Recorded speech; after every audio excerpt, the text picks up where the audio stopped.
The weekend was filled with great sporting moments from Indian Wells, where there were shock winners in the men and women's category of the Indian Wells Championship, to the world of football, where Salah scored another wonder goal, similar to that of last week against City, but this time around it was against Watford. I'm Samson Oleide, and this is The Arena, coming to you from iBrand Studios here in Lagos, Nigeria. I'm not doing this alone. I've got a guest right here, but you get to know my guest at the end of this commercial break. Just stick around.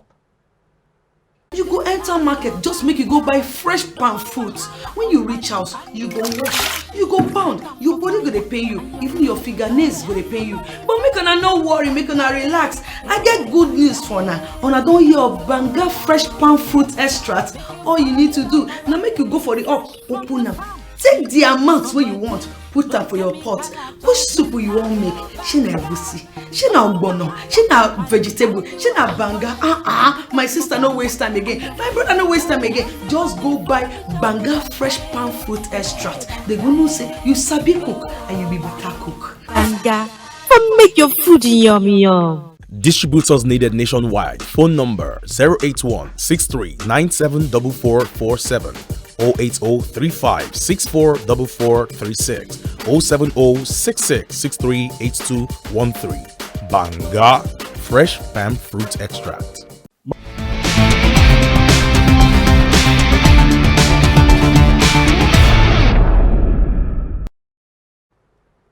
Thanks for staying tuned. It's still The Arena right here. And I've got Joba Ogunwale with me. Joba, welcome to the show. Thank you for having me again, Samson. It's good to be back again to talk football, sports in general. Yeah, definitely we'll have stuff from World of Football. You mentioned football, but quick one, what was your highlight of the weekend in terms of sporting activities? Well, as a Liverpool fan, I have to say Liverpool beating Watford at Victoria Road. It was a dominant performance from Jurgen Klopp's men. So I'll say Liverpool. Then I enjoyed the match between Juventus and Roma. There was tennis also, but I was not really interested in the tennis. Even Unlike the football. Even though I'm a tennis fan, but because there was no big three, there was no Roger Federer, Rafael Nadal, Novak Djokovic, so I wasn't really monitoring the developments at Indian Wells. Although I knew there were two new winners, first-time winners, first-time Masters winners in both the women and the women's category. So overall, it was actually a good weekend for sporting activities. Yes. Okay. Let's start from the world of football. It's the big, round leather game, and that's the opium of the society. Talking about football, I will start with England, where the English FA. Yes, UEFA is set to clamp down on the the English fans, I beg your pardon, talking about their antics during the Euro 2020 final, and Wembley is set to be banned. Let's give the fans a bit of, the viewers rather, a bit of background information. For the 2020 Euro final between Italy and England, you had 60,000 tickets sold to fans, and that was due to COVID restrictions. The Wembley Stadium can accommodates 90,000 fans, but 60,000 tickets were sold as a result of the COVID restrictions. However, English fans, knowing quite well that there were 30,000 seats unoccupied, decided to invade the stadium, and these are fans that do not have tickets. So you had them fighting against stewards and policemen, and they forcefully gained entrance into the stadium. Beyond that, they also had antics even while in the stadium, talking about lighting fireworks, invasion of the pitch, as well as, crowd disturbances during national anthems, amongst others. UEFA's disciplinary committee, Joba, is sitting today, and a decision will be made later today, tonight, or at the earliest, at the latest, rather, tomorrow morning. What do we expect? Well, according to reports, according to what I've learned, I heard England would actually be, will have to play one of their subsequent games. Possibility that closed door, which is really not a good That's the very least good situation. Yeah, I don't think they would. I don't think they will escape probably maybe a stadium ban. Definitely. But I think they will keep it as just one match. And we've been talking about how football is now starting to welcome fans back into after the era of COVID and everything. To now go back to that same situation.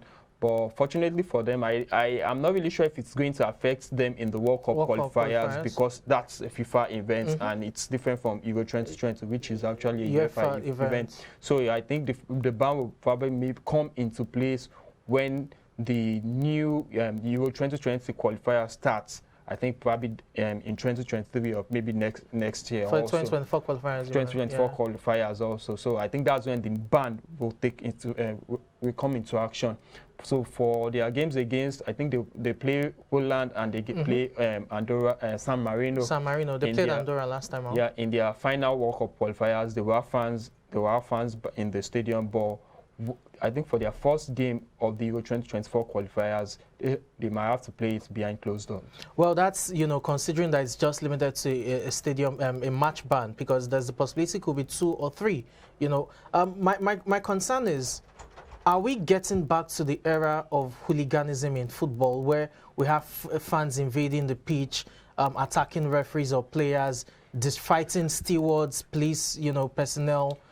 Is that what it is? Because this isn't the first time for English fans. This isn't the first time. Yeah, I think what really happened in these cases, I wouldn't really say, okay, I won't really read too much into it, but I think it had to do with the fact that England had never reached a major final since 1966. 1966. It doesn't justify the wrongdoing. And they were hosting the event, you understand? So I think the hype, if you actually followed Euro 2020, you could see the hype building in. Okay, football is coming home and everything. So they've not really experienced the new generation fans, like, okay, for over 50 years, they've not really experienced something like that. So it's bound to happen.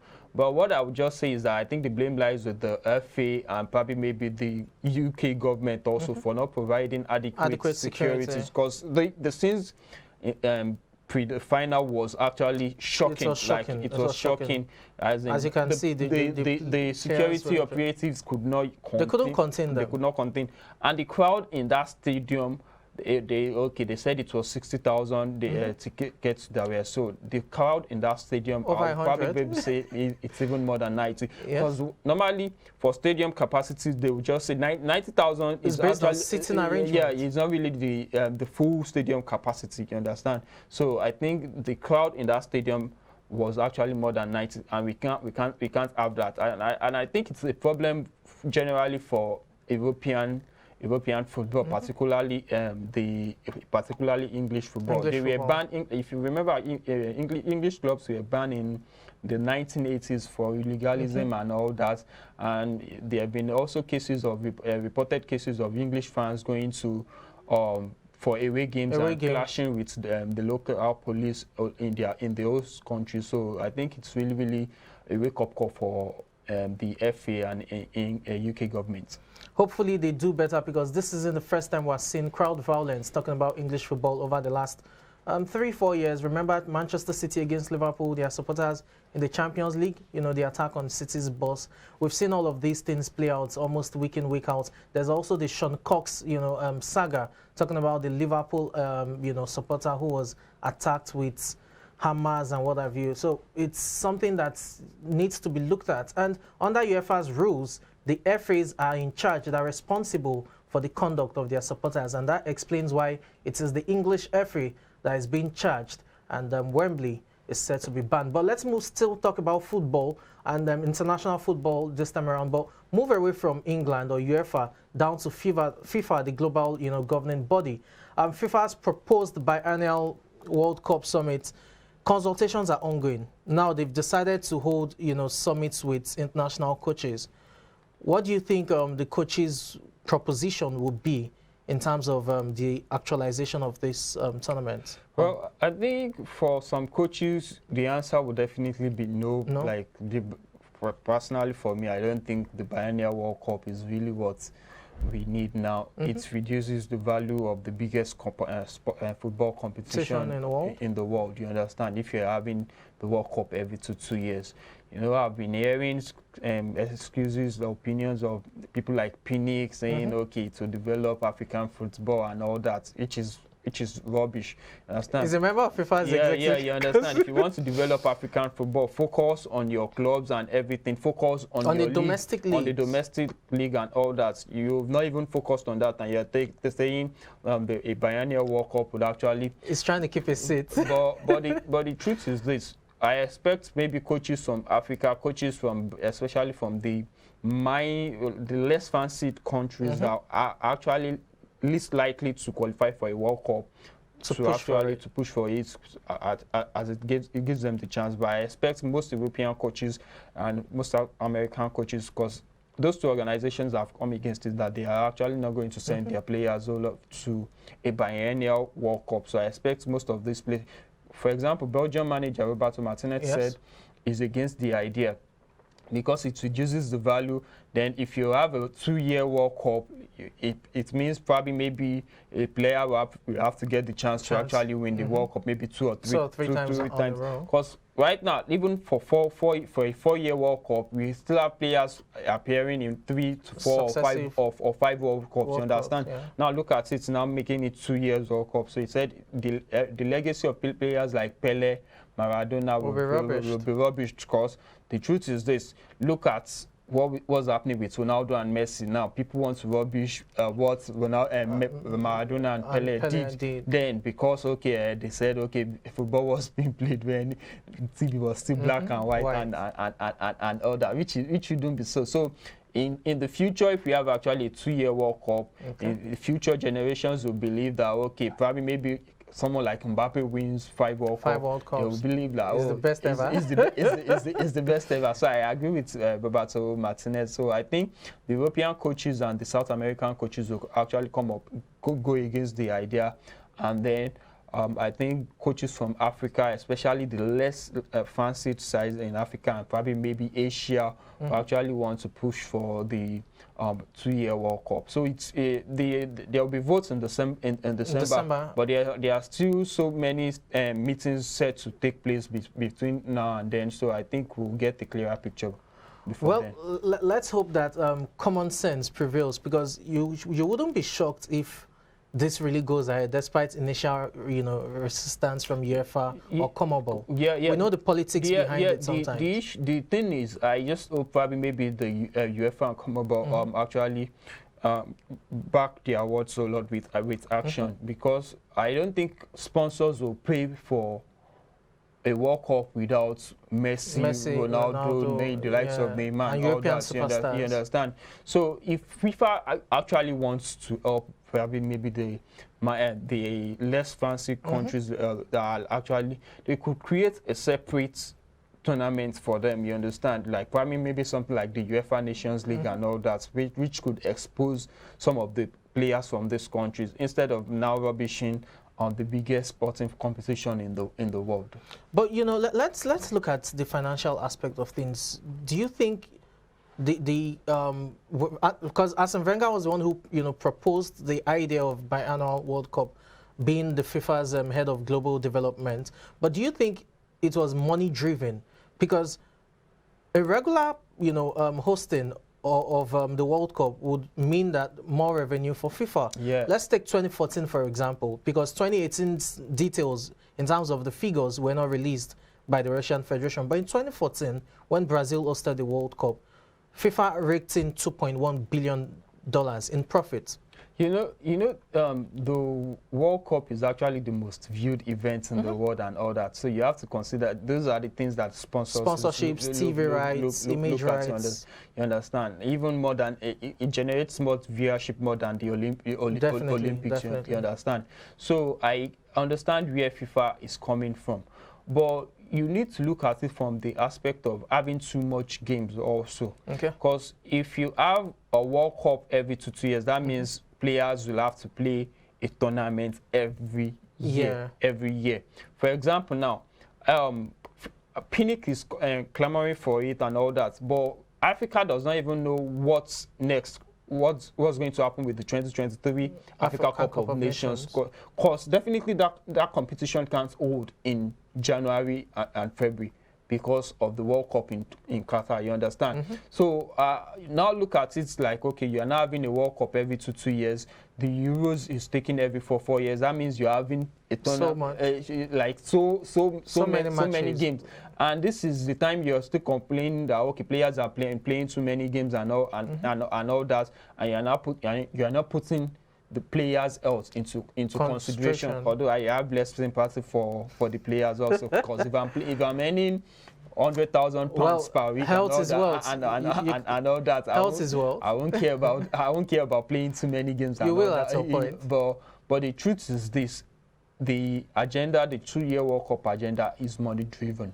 Money driven. Okay, there you have it. The 2-year World Cup proposal, talking about the biannual World Cup for FIFA, is money driven. Joba Ogunwale 2021. Well, still talking football, let's delve into club football this time around, and it's the European leagues. The focus definitely is going to be on the Premier League. Well, quick one, let's be fast about it. There's nothing to say about Liverpool and Salah. It was a routine win. Maybe the scoreline was a bit bloated. I wasn't expecting it to be 5 away from home, but once again, Liverpool made it count, and that right there, fighting for a title. See, right now, I think Mohamed Salah is the best player in the world. I've not got because he's playing at a ridiculous level right now. Okay. I don't think anybody plays, even not Lionel Messi or then definitely not Cristiano Ronaldo. Salah is playing at a ridiculous level right now. Before, it was all about goals for him, because I think that was one of the reasons why he never got the attention he's getting right now. It was all about goals. He struggles to probably maybe influence his game when he's not scoring. You understand? But now is an all-round player. His game has improved. He has taken his game to a different level. Now look at the assist for Sadio Mane in the first goal. You understand? Look at his goal. Like, he's doing it on a consistent basis. You understand? So I don't think there's anyone close to him right now. Definitely over. I would say Messi is actually a better player and all that. But on current form right now, I don't think there's anyone more close to him. I wouldn't say he should win the Ballon d'Or because of what happened to Liverpool last season, and because of his lack of trophies. Even though I believe Ballon d'Or is an individual award and all that, it should be judged based on your individual performance and not for what your team won and all that. But people take probably trophies and achievements or team achievements also into it. That's why you are seeing Jorginho, Kante getting shouts. But I think right now, Mohamed Salah is the best player in the world. Okay, you preempted me on that one because I was going to that conversation of Salah being the Ballon d'Or winner. But do you think, based on form, by the end of this year, it will be in the top 3, when you consider that Messi had a ridiculous season with Barcelona last season, 51 goals and assists in total in a very dismal Barcelona team. That's impressive. You had Robert Lewandowski in the mix as well. So do you think Salah would finish top 3 by 2021? If he keeps it up, I think he will finish top 3, because the thing is, there is always this thing with voting, especially awards that has to do with voting. There's this recency bias that okay, if a player is actually performing well and all that, you see. That's why Karim Benzema is also getting the shouts, the PR. You understand? Because although Benzema was actually brilliant also last season for Real Madrid, he even won the La Liga player ahead of Lionel Messi. You understand? But he never really got the shout until this season, where he's impressing for both Real Madrid and France. So if Salah keeps this level up, I think it will be in the top. I think it will be in the top 3. Even if he's not in the top 3, I think for the FIFA best and all that which is voted by players and coaches and journalists, FIFA best they've not released their own nominees. I think it'll be in the mix. I still have Messi as a favorite and Lewandowski also to challenge him. But I think Salah will also be in the mix if he keeps this level up. Talking about another player who missed out on the Ballon d'Or, Chelsea's goalkeeper. There have been shouts as well. It's PR season in football. PR season, when it comes to awards, especially at this time, the fall, you can rest assured that so many players, club faithfuls, will begin to project their favorites to, push them through the finish line. But the big shock for most footballers or most football enthusiasts has to be the fact that Chelsea's goalkeeper, Edouard Mendy, was ignored for the Ballon d'Or nomination. What do you make of it quickly? Chelsea won, by the way, a lone goal against Brentford. It was a grinded win. Personally, I believe he should have been nominated. Because when Liverpool won the Champions League in 2019, Alisson Becker was nominated for the Ballon d'Or. I think Ederson was also nominated at the point and all that. So I think he deserved the nomination. I don't really know why he wasn't nominated. Probably maybe because people don't really. Yeah. Aside from that, then maybe because people don't really rate black goalkeepers, African goalkeepers like that. But he was nominated for the Lev Yashin award, which is the best goalkeeper, and I believe he should actually win that award. But hopefully he gets the recognition by FIFA when FIFA Best releases their own nominations. Okay, there you have it. They're talking about Edouard Mendy, Chelsea's goalkeeper, who has been phenomenal for them. He made 7 different saves in the second half of that encounter against Brentford, which Chelsea, as I said earlier, grinded. And that's the hallmark of champions. Sometimes you do not have it your way, talking about fluid flowing football, but you also have to grind wins away from home. And Thomas Tuchel's side are doing just that. Talking about another club that is doing quite well, Manchester City east past Burnley, 2-0 that ended, and Kevin De Bruyne got a goal in there as well. For City, routine win, I don't think there's really much to say. Yeah, no, really. I think for City, you expected them to beat Burnley, and they did just that. So it wasn't really a surprise result. I think their focus would actually be their Champions League game against Club Brugge, which is tomorrow away from home, because the situation in their group is actually kind of shaky. Kind of tricky. Club Brugge surprisingly I think they currently sit first. Okay. In Group A, which nobody saw coming. Yes. You understand? So I think tomorrow's match is a must-win for them. So it was a routine win for Pep Guardiola's men. So I wasn't expecting anything different. Okay. We'll go on a quick break right now. When we return, we'll be talking about the not so noisy neighbors this time around, talking about Manchester United and their difficulties in the Premier League under Ole Gunnar Solskjaer. We'll be right back.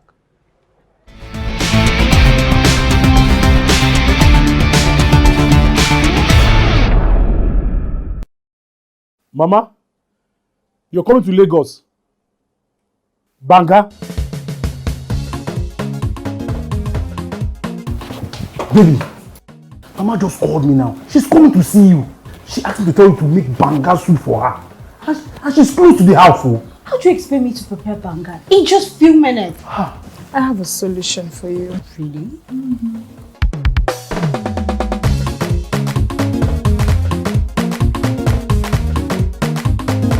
If you no sabi cook the banga, no go enter my family.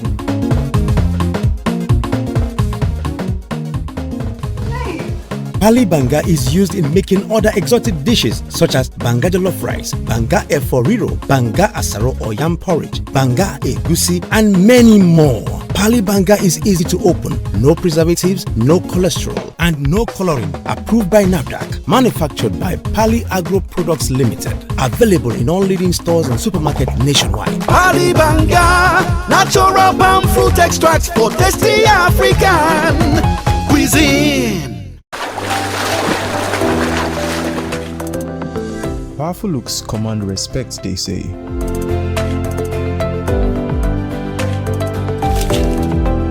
The perfect body,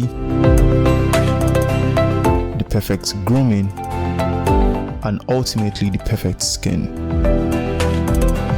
Looks, style, and grooming makes the ultimate man.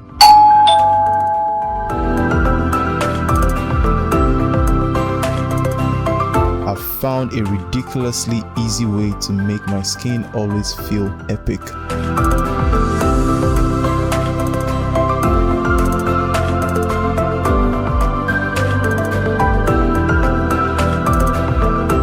name is Neil. I found Blemiviv, and now my skin finally makes sense.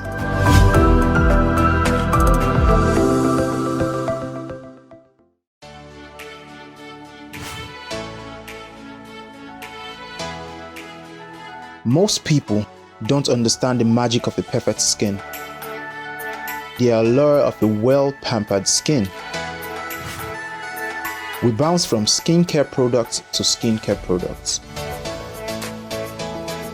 from spa to spa.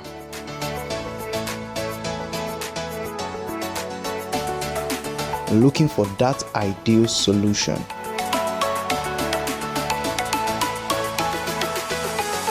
I found the solution.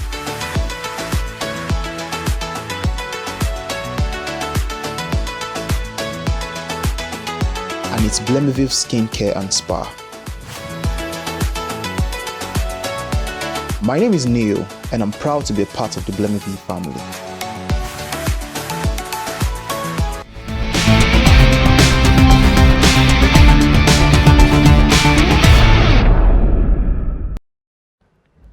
Welcome back to the arena, and it's time for us to move to the King Power Stadium. Yes, that's the venue where United were humbled once again in the hands of Leicester City. 4-2 that ended, and it's another defeat for Ole Gunnar Solskjaer's men. Pressure mounting on the Norwegian to actually leave the role he's occupying right about now. What happened? United, it seemed like they were, right in there, proud to Vardy even equalizing. There were 2-1 up, and the last 10-12 minutes of the match, they just crumbled. The truth is, less on the balance of play, but even if Manchester United dominated possession or whatever, Leicester City deserved the win. Because they created the better chances, they created more chances than Ole Gunnar Solskjaer's men. I can't really pinpoint. I think let's face it, it's a coaching problem. United have a team to actually. They have the squad. Yeah, to challenge Manchester City, Liverpool, Chelsea, and all that. But they don't play as a team. Like there's something wrong with the coaching of the team. You understand? And I think if you look, just 2 wins in their last 7 games, and 2 of those wins. One came via a penalty, and the other one was through a courtesy of Ronaldo's late winner. You understand? So most of the games they've won this season had to do probably maybe with individual brilliance and all that. So they were relying on, and individual brilliance cannot save you all through the season. It's a marathon. You understand? So the pressure is building on Ole Gunnar Solskjaer. I think is entering a crunch period in his tenure as Manchester United's manager. United take on Atalanta on Wednesday, and then in the Champions League, and then Liverpool. Then after Liverpool, they take on Manchester City. I think Manchester. No. I'm not really sure, but I think they take on Spurs. Yeah, after Liverpool. So they're approaching a crunch period. Their next 5 games involve Atalanta, Liverpool, Spurs, Atalanta, and Manchester City. So these are games that could actually decide is fit. There's no margin for error on Wednesday. They need to beat Atalanta if they want to actually make it out of the group. Do you think they can? I'm putting you on the spot. Obviously, looking at their quality and all that, you expect them to actually beat Atalanta.